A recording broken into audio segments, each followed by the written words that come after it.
What's good with you two? The Convict's Perspective, your boy Flaco. Hey, and it's me, Rojo. So today, on today's topic, we're going to be discussing street operations, street crews, and how they operate within these criminal organizations. So I'm going to first start with my first experience working out there with the regiments out there on the streets. As I said before, I paroled around 2000, 2001. I was immediately plugged with a regiment. And from there, I started to learn the different activities that we used to conduct ourselves out there on the streets. And for me, when I was first functioning, right, I went through all the pre-Black Widow, post-Black Widow, and there was a lot of drama going on at the time. And I was a strategist that was left out there on the streets. But as we started to regroup and reestablish ourselves, I started to learn things as we went along. And the one thing I noticed is when you parole out there with expectations, right, you have a regiment commander, delegated crews with delegated responsibilities. Everyone is basically out there operating within those confines. And the whole purpose is to have some type of foothold and establishment within your territorial claims, such as the Sound Hole Regiment, Salas Regiment, East Bay Regiment, North Bay Regiment, Stockton Regiment. All these different areas, you have small pocket foundations of regiment commanders that have crews under them. And so as I started to learn how we operated. You know, at first, I was just basically a crew member on the streets, picking up work, doing whatever was expected of me, contributing my monthlies. And anytime there was any type of assistance, whether it be debt collecting, show up for security reasons, whatever it may be, I started to function along those lines. And so as my career started to transcend, I started to try to emulate what I seen in others. And what I mean by that was I'm a very analytical individual. And so I could sit there and look at what type of operations are working and what are not. Where other individuals who were functioning as RCs or crew leaders, where the responsibilities, where they worked and where they didn't. And I was able to apply it in a fashion to where I was able to elevate my position and learn out there on the streets. And one of the first things that I learned is when you go out there, sometimes you're coming out there on the streets with nothing. And it's your responsibility, right? As a foot soldier, as an RC or whatever position you step out there, is to establish your own resources and manpower. So for years, I started to establish my crews, and I learned as I would go, right? We would start to learn how to get at certain plugs out there in the streets and establish our own resources. Because if you start to rely just on the regiment, right, as far as dope activities, you're basically low on the totem pole and you're basically doing all the work. And so there was a time when I stepped out, right, after years of being on the streets. I ran a couple crews, and when I used to run those crews with people, we used to run basically parallel as individuals, as equals, right? Especially when I was reporting to Boxer and Wino, Bubba, and all them when I was working under them. As things changed, when I got out in 2005, I was asked and it was sanctioned for me to establish my own crew. Therefore, I had my own responsibilities that I was under, basically under one regiment commander's position, but I had my own street crew on the streets. And what my job was is to establish my own resources, my manpower. And what I was first told to do is start recruiting individuals to work with the regiment and then find those that were willing to assist. So my first thing I would do is I would find manpower that I was in contact with. A lot of them were Northerners or NR soldados that never functioned on the streets. And I would look for those that were beneficial and could be lucrative. And that I felt that would meet my plan. And so I would find a couple soldados, get their names, right? And see, I never kept ledgers because I thought that would be a breach of security. And I've seen people get busted time and time again. So I used to keep all this information. I used to have a Bible. And I used to mini write in my Bible, basically their name, their contact information, and basically who was my first, second, and third. So therefore, if I was to get locked up, they were to continue to commit activities once I got out, once I was inside there, and continue to generate money. And then they basically would start reporting to whatever channel I was reporting to. So as I started to establish my resources out there on the streets, right, I never tried to rely too much on the regiment's dope connects. Because when you're working under another C, you're basically putting money in his pockets. So what I was able to do was I had the authority to go out there and establish my own resources, find different connects out there, find different ways to conduct business and make money. And one of the things I used to do is I would get other soldados, right, that were willing to assist, right, as well as function. Like I had one homeboy, baby boy from Metal Fair, right? I told him to recruit 2 people that were under him, and each one of them had to contribute a monthly every month. As well as they had all access to whatever dope I had. I was basically funding them work. I also had an individual that was plugged in with BRS out there in Sound Hole, right, that was assisting me. As well as I had an individual in Sunnyvale, Mountain View, and then I had 2 homeboys that were from my hood. Now I had all this under my crew, and basically my monthly quota at that time was about $1,500 a month minimum, right? As well as whatever percentage I was getting. I was also expected to get money also from the regiment. So as things started to change, I started to basically see how to conduct these operations on the streets. And what I would do is I would find young homeboys that were willing and eager, and basically I would sell them the pitch. You're assisting the gente. You're pushing for the organization. And a lot of them would be 18, 19, 20-year-olds, that are out there striving. And I would try to push them in the right direction as far as to where they could benefit me at the same time I'm giving them something that benefits them. They feel that they're a part of something. Because any homeboy that's out there in the streets, when you know that you're working with a regiment and you're working with the NF, you basically hold that same rank and status out there that you're a part of something. And a lot of these individuals, that's all they want. You know what I mean? It was important to them. So from there, I would find someone that I felt I could trust. I'd have my runners, someone who would run my dope. And I would sit there and have people out there that had their ears to the streets. And I'd find out who was doing what. Next thing you know, I'd find out, okay, this person's moving about 2 to 4 zips a day. So I would go in there and offer them something that they couldn't get from anyone else. I'd offer to front them 8 ounces or up to a pound, because I know that they're going to be able to generate that money back to me. And the way I used to operate it is I'd have my one runner would drop off the dope, right? And then every couple of days I'd go pick up the money. Or sometimes I would have him pick up the money. And the other way I used to go about is I'd have different safe houses. And me and another NF member, what we used to do is we would find someone who was safe, that had no record, that was willing to assist. And what we would do was we would pay a third of their rent, right? And this would be one safe house that we had established. We'd leave our dope there. We'd have a key to their house, make sure that there was no kids involved or anything like that. And we would be able to show up during certain hours of the day with a key to go in there and get our safe and get our dope. Yeah, your story is real similar to mine, man. I started out on the streets in about 1996, man, when I paroled from the Bay. And I was given the authority to go ahead and start my own regiment, even though there was, there was an individual, I'm sure you guys know him, Old Lizard, that was already out there, and he was from the same hood as me. And he had, his regiments going on and whatever. But I was instructed to stay away from him and do my own thing. So I got out there and, I was in one of them situations where I didn't have too many resources. I mean, I had a few names that I was given when I left to attempt to make a few contacts. And, I contacted those individuals as I was instructed, but, they didn't really have nothing going on. And one of them actually was already working with the FBI. So, they didn't know that in the Bay. People do, whatever they're going to do. And you're not always going to be on top of it. But I get out there, man, and I start meeting people. And, I had never really been into moving, narcotics or anything like that. So it was all new to me. I was always, more into robbery and those kind of things when I was, before I joined the organization. But what happened is, man, I got out there in 96, man. And at first we were hitting licks, man. We weren't selling no dope, so time goes by, get a violation here, get back out, same thing, slowly establishing, developing manpower, people I've met that I deem worthy, not that were recommended to me or nothing. But I ended up going to Santa Rita on a little violation, and that's where I crossed paths with Mr. Michael Moniz, also known as Mexican Mike. And he was the plug, man, for about the whole East Bay. He had the cocaine game on lock. He had the meth game on lock.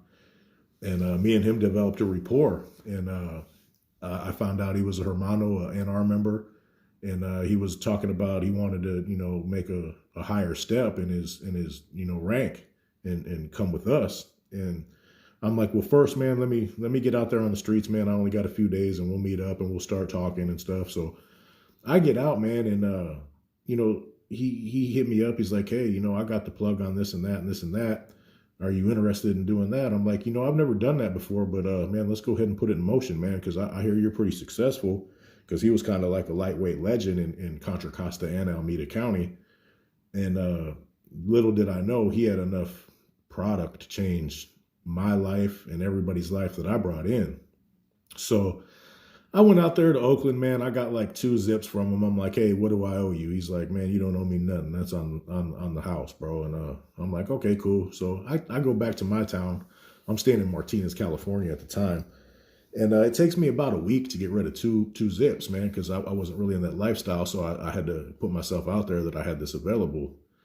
And well, I go back, bring him his dough. I double that order, and the whole time I'm working with him too, giving him lightweight education, about, how we should do things on the streets and this and that and this and that. And he's very smart, and he's a good dude, man. He figured everything out fast that I wanted him to figure out. So anyway, I go out there, I grab 4. It takes me about a week to get rid of those, go back, grab I think maybe at that time I grabbed a whole. It took me about 5 days, went back, grabbed 3, took me about 5 days, went back. And then pretty soon I was flipping 3 to 5 a week, and then it got up to, right between 5 and 10. And this whole time we're stockpiling dough, all the proceeds, I'm basically stockpiling. I'm keeping just enough to live off of because I'm also working at the time, but and he is as well. He had a few little businesses and hustles going besides his main bread and butter. And, pretty soon, man, we just started having astronomical, amounts of cash stockpiled for the regiment, and I'm slowly bringing in other homeboys from Concord, Pittsburgh, Antioch, Hayward, Dakota, just by meeting people with him or other homeboys and stuff that, they say they're striving. And I'd show up places with him or, other people, and people know who I was. They'd be like, oh, that's that dude. Let's holler at him, see if there's any work, man. So, I'd meet people and evaluate them, based on recommendation or just, chance meeting. And I'd decide, right on the spot, whether it was somebody I felt comfortable working with. And basically what I would do is I would let, Eminem pretty much run everything unless it was somebody who already knew who I was. Like there's a couple homies from Dakota and Hayward that we crossed paths with, doing our thing. And they already knew who I was. So there was no point in trying to act like, I was just, kicking it with the homies and stuff. So Eminem was basically the spokesperson for my regiment. And I kind of, I was really under the radar, man, because, I wasn't with all that flashy stuff. Like a lot of people who knew me on the streets, if they didn't know, they would have never figured out who I was and what I was doing. They thought I was just like a regular, typical homie, what I mean, that was down for the Norte, what I mean? But, man, eventually we got established, man, and I trained Mike, to the best of my knowledge that I got from my big homie, and you guys know who my big homie was up in the Bay, and he's brilliant when it comes to that. So in no time at all, we graduated, we continued to move product, but we also got into organized events, man, and one night of doing that will make up for a whole, 2 weeks of moving product, even at the amount we were making. And I'll get into the organized events in a little bit, man, but here's Flaco with a little bit more for you. Yeah, so as I started to elevate myself and my crew out there, right? Safe houses, this house would have guns, this house would have the dope, right? I'd have this person running, and then I had foot soldiers that would go out there and collect. I started to network and establish more resources. I would find people who were connects out there, BISAs, dudes that were plugged with the cartels, even some local MC clubs out there at the time, and we would basically come up and we arrange meetings, right, to get at these individuals that have product that we knew. Because you have to establish your own resources. If you're going to rely on another man, you're never going to be successful out there on the streets. So that was my whole mindset was, I need 4 or 5 different people to plug me. So I'd go get at these individuals. I would let them know who I am. And my whole sell pitch would be this, look, this is the NF, right? We understand what you're doing. We know you're moving a lot of product out there in the streets, right? I'm going to show you the benefits of working with us. We got all these manpowers and soldiers that are working under us who can move this product all day, right? This is the arrangement I want to have. I'll pay for some of it up front. I want the rest on consignment, right? I want to set time to where this is when you want the money back, and I'm going to show you what we could do. So next thing you know, I have 4 or 5 of these individuals, right? Big players in the game, and a lot of seizures to get mad at me on the streets because I would step on their toes. You know what I mean? As they're plugging into this person, I'm already plugged into this person. I'm already having them drop me work. And so as I came to learn, right, when you offer something like that, you have the manpower and resources, my whole thing was to explain to them, look, you don't have to be out there on Front Street. You don't have to take all the heat and backlash from pushing all this product. We could have a working relationship together, right? And so from there, proceeds started to come in. And I'm one of those persons, I'm really analytical, right? I like to multi-hustle. I don't want my source of income just to come off one thing. So we started looking into other avenues to generate money. And so I started doing debt collecting for a lot of people. I'd find out, okay, this person owes this person $10,000. They can't get the money. The dude's shining them. Just off my presence going over there, we would collect 25% of whatever it was, right? Give the rest. We'd arrange payments, whatever it may be. And we'd also look for other people that were out there balling and selling, like either you're going to work with us or we're going to shut you down. And there was this one individual. He wasn't no homeboy. He was out there in Sunnyvale. He was moving a lot of product. No, actually, he was in Santa Clara. And we ended up having a meeting with this individual, right? And we tried to get him to work with us. You know what I mean? Either show us who your plug is or you can start getting the work from us. This individual started to resist. So in back of my mind, I have to make an example. You know what I'm saying? So I had 3 or 4 soldiers with me in the house, right? He has one of his boys. So on instinct, I pull out a pistol. I start pistol whipping this dude, right? We snatch him up. And then in the process, right, one of the homeboys finds a broomstick, right? And this is an idle threat. We didn't have no intentions of doing this, but the dude's pants got dropped, and we were basically threatening the dude to take his cornhole with a broomstick. You know what I'm saying? You don't know how fast this individual complied. You know what I'm saying? And the funny thing is a couple of days later, I start meeting up with dude for breakfast, and the dude's saying, like, you know, he's apologizing for how he conducted himself, and he sees the benefits of working with us. And that's the mindset you have to be out there, man. You have to be a little bit treacherous. And a lot of the C's I was around, they were treacherous at the time, man. If you were doing something in activity and you were representing the Norte and you weren't contributing, we're going to shut that down, or we're going to have you hit when you get back behind the walls. That was our whole agenda when we're out there on the streets, right? And then we used to look at other things to where we could benefit. For instance, we had this female, her name was Giggles, right? She was doing bad, you know, and don't get me wrong, I don't condone none of this activity back then, but her car got impounded. She was bad on the rent. So what we offered her was, we'll go pay to get your car out. We'll pay your rent, but now you're going to work as an escort for us. And from that, we started to get more and more females at the time that were working for us. And I had a little escort service going on out there. So I used to have my same homeboy that used to run around and drop off all my dope, right? After 5, 6 o'clock, I'd have him running her around while we were posting her on Craigslist. You know, so we used to just expand our activities. And for me, I was in charge of a small area that a lot of people out there on the streets knew me. So my whole agenda was, if there was anything going on in that particular area, I wanted to benefit financially from it.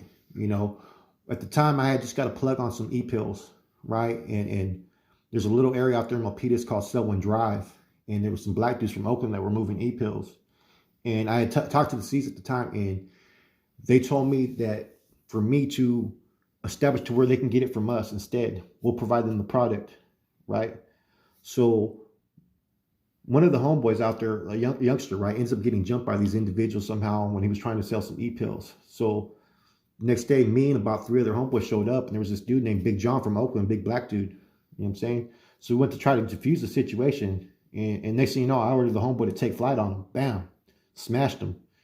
You know what I mean? And let them know, but basically you guys aren't, you know, you had your opportunity to work with us. Now you got to get off the block. And that was the mindset that I had. You know, there's a couple other activities that we had out there. For instance, that we heard of some white dudes that were coming down from Humboldt County, and they were bringing hella weed. And we tried to get at them to basically, if they're going to be selling that weed, we basically want the percentage of it at that time, right? And basically they were giving us a drag, you know, oh, I don't have that much. But little did they know we had a white boy, right, that was providing this information. So what we ended up doing next is because these dudes didn't want to comply, I ended up getting 2 soldiers, right? 2 young homeboys out there in the streets. See, when I used to run my street operations, I would try to see where you were beneficial. If I knew that you couldn't sell dope and you got dropped dope and you got in debt, I knew that you couldn't sell the dope. You know what I'm saying? But if I knew you were a good homeboy that was down, I would try to find other activities to where you could benefit. So I ended up sending 2 homeboys. It was Halloween day. We ended up pulling a lick on that house. You know what I mean? The only thing bad about this lick was the information was pretty much wrong. There was supposed to be no one there. They ended up having pit bulls, and the mom ended up being home. That's happened to me before. You know what I mean? Stuff, yeah. But there's been numerous other times to where we would just kick in doors and basically shut things down, because for me, it was a little bit easier because I had certain, like I said, plugs with certain hoods in San Jose. Like I had the homeboy Baby Boy from Metal Fair. I had Slimer from BRS, right? And I had a couple homeboys from Sunnyvale and Mountain View, Boxer from Mountain View and Dopey from Sunnyvale. And then I had another homeboy, Chino from Richmond. I had homeboys from different areas that were either functioning under me or they were working with my crew. And then I had homeboys from my hood that were assisting. So I would try to offer anything that could generate any type of income. I would dive into it. It didn't matter what it may be. Yeah, like I was saying about the organized events, bro, is what we would do is we get warehouses or we'd have like ranches and big, areas out in the rural area with lots of room, acreage. And we'd hire bands, you know what I mean? We'd put out flyers, we'd advertise the best we could. And we got pretty known for throwing raves and also for the paisa music, you know what I mean? And that would be out in the rural areas. And what we'd do is we'd incorporate a whole bunch of different things that we did out there. We'd have a door cover charge, to get into the event. We'd have our girls working there, and what we would do is we'd have the girls acting like they were normal females, but they were working girls. And especially at the rural events in the country where we'd hire Mexican bands, they would really eat the paisas up pretty good, man, because paisas, man, they get a few beers in them and, they're inclined to trick, so we'd have the girls out there acting normal, dressed up pretty, going to holler at paisas and whatnot. And they'd be like, hey, you want to kick it? Let's get some, something to get high off of. And, our guys would be in there selling D. So the paisa would probably be like, hey, yeah, my boy over there has got some. Be like, oh no, I want to get it from this guy. I know him. It's fire. So we'd be incorporating all kinds of things. We'd charge at the door. We'd sell the stuff that was being sold there. If we caught anybody else, they'd get 86 out of that place. And then the girls, once the paisa got good and it was already ready to rock and roll, she'd drop it on them that, this is going to run you 200. And he already bought, a ball of Yola and some Yesko maybe. And so, man, each one of them girls is bringing in a couple $100, $500 plus, man, the amount to get in would be $20. Sometimes 10, sometimes 25, depending on what kind of venue we were throwing. And man, sometimes, man, we'd had upwards of 1,000 people sometimes, man, and we're just generating, man. But all these things, they work together, out on the streets. And like Flaco was saying, I incorporated all kinds of people that, man, they never heard of no NF or they've never been to prison or none of this and none of that. But I would find a way to make them work and set it up to where they were contributing just like they would if they were part of the regiment and even had any idea what was going on. You like you said, you can't solely focus on trying to survive off your regiment, man, because a lot of times your regiment, the people in it are going to have the same predicament as you. They just got out. They don't have a lot of resources. So if you're relying on one another and nobody has resources, man, the first thing you got to do is start robbing stuff, which, that's the highest incarceration rate out of any one of them ventures, man. Robberies. It's 50-50. Selling dope, you're 95-5, prostitution, whatever. There's way better odds than just straight trying to rob stuff, unless it's a connect, you know what I mean? But we've had to run muscle on, other people infringing on the territory that didn't want to, put down with us, our percentage, what we felt we had coming. And we've had, them same stories, in my time, having to rob these people, having to beat them up. You know what I mean? Just getting rid of them, other homeboys, white boys, others, you know what I mean? Our squad, we had a squad. It was like an intimidation squad. It wasn't really a hit squad, but Mexican Mike was in real good with these Tongan brothers over from the 90s in Oakland. And man, they were a force to reckon with. If you owed money or you thought you weren't going to, kick down, man, he sent a van full of 300-pound Tongans to you, and you change your mind real quick with no guns, no nothing. They just laugh at you, and they're not playing. That was how they assisted us. Not to mention they were moving a lot of Colombian stuff right there in East Oakland, and we were getting a major kickback from them too. And they were basically part of the regiment. They would do anything for us, man, because they had so much love for Mexican Mike, and then me. Through him, man, I had their respect and their love as well, so it's a cold game out there. You get out, a lot of times you don't have nothing and you continue to have nothing and do bad and get stressed out. And some of the C's they give up and go back to drugs, man. But a lot of the thing with the streets, man, is you got to have some luck too. And fortunately, I was able to have some luck by the people I met and the fact that, I don't use drugs. So, my head's always pretty clear. And sometimes you're going to be successful, man. But, back to the whole point of this channel is, man, that success isn't going to last. You know what I mean? The whole time I was on the streets, they were following me, Yeah, see, wasn't tripping if I knew some of the homies that were working when we were getting high. You know what I'm saying? I knew it was the basically recycled event, where eventually one's going to go in, one's going to come out. because there was always someone plugging in that was willing to work with me. And see, so as my time out there on the streets, right, the whole thing, right, we used to, like I said, there was all kinds of different ways I was having money. And I was told specifically, right, through the C's, right, to pay for my monthly quota, right, all I had to do was submit all these monthlies, right? And so what I used to also do with that was I had my monthly quota. You know what I'm saying? If there was someone that was fined or something like that, Lynch would tell me one time, only report half the fine, keep half in my pocket. You know what I mean? Which I knew I would have got crossed up if I would have did that. He's been doing that his whole career, probably. You know what I mean? Yeah. So he was told me, yeah, don't report all the money. You know what I mean? Because I cleared a couple people and I fined them. You know what I mean? And it was basically situations to where, like, say, that's the thing. You look for something that could benefit your pocket. You know what I mean? For instance, one homeboy got jacked by some other homeboys. So I was able to go over there and diffuse the issue, get the money back. You know what I'm saying? There's a couple times where I sent soldiers over there that was someone that owed money. I'd have all their stuff taken, right? Then call that same person because I knew they were beneficial and were down bad on their luck. And I'd call them over to my house and I'd have the person if they owed the money right there. And I'd work the whole issue out. And next thing you know, I got 2 people now working with me. So any aspect of making money. And so I had so much dope coming in, right? I was moving about 5 to 10 pounds of meth a week, about a pound of Yale a week. And then KJ, this pills, I had whatever, all this stuff was going on. And, you know, the way I was conducting it was I had workers. So I was always looking for someone who I knew could move product on a lower tier level, you know. So if I'm moving 10 pounds a week, you know, that's 160 ounces. You know what I'm saying? If I can make about 100 to 150 per ounce, that's about 10,000 to 15,000. Yep. Now, bear in mind, there's going to be people that you drop work, they're going to come up short, $50, $100 sometimes, $200 even, because stuff happens out there. But so I wasn't like some of these other dudes. I seen where people fell, right? When someone would start to owe them money, they would stop plugging them work. So when you owed me money and you came back, but the majority of it was there, I'm dropping you more work. Now I got you in pocket.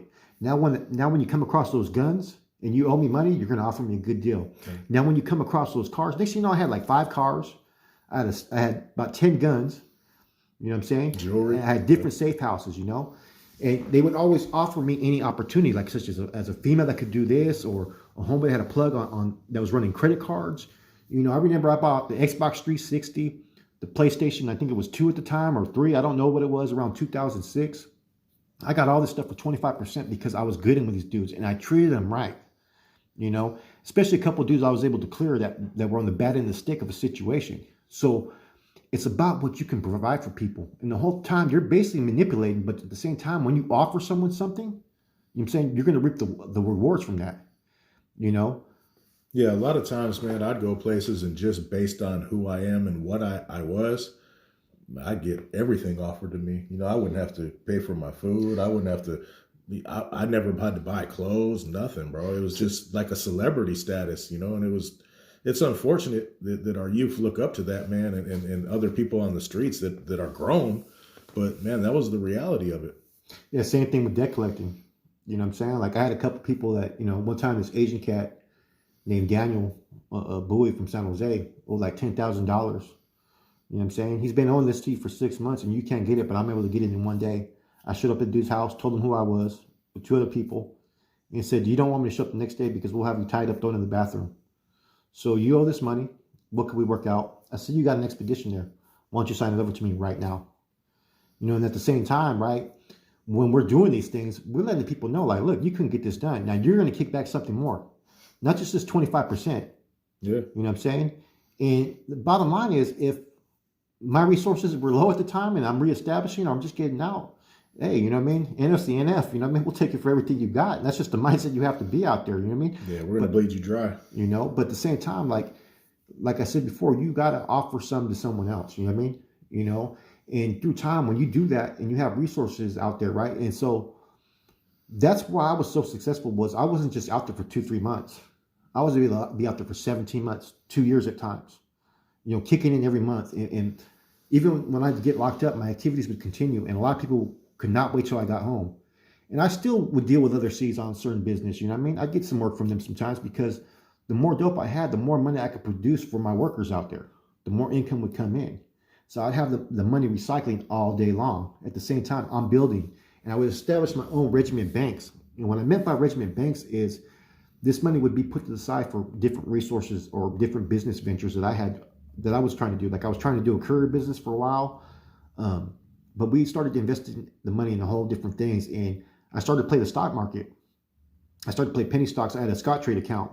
So I started to take the money and I started to invest in that. And if certain homeboys would get locked up, right, I would look after them, right?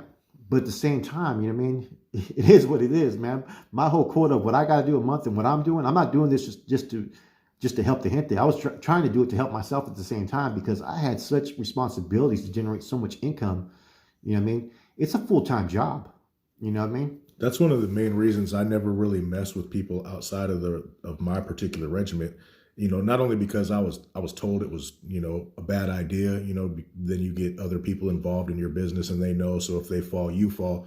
But man, when people start knowing exactly what you're doing, they're gonna start hating. Our fellow C's at the time, bro, they hated how good I was doing out there. And there's a lot of animosity. Like, why won't Rojo help us? Well, man, Rojo's instructed not to, for one, and for two, no. What have you ever done for me except ask?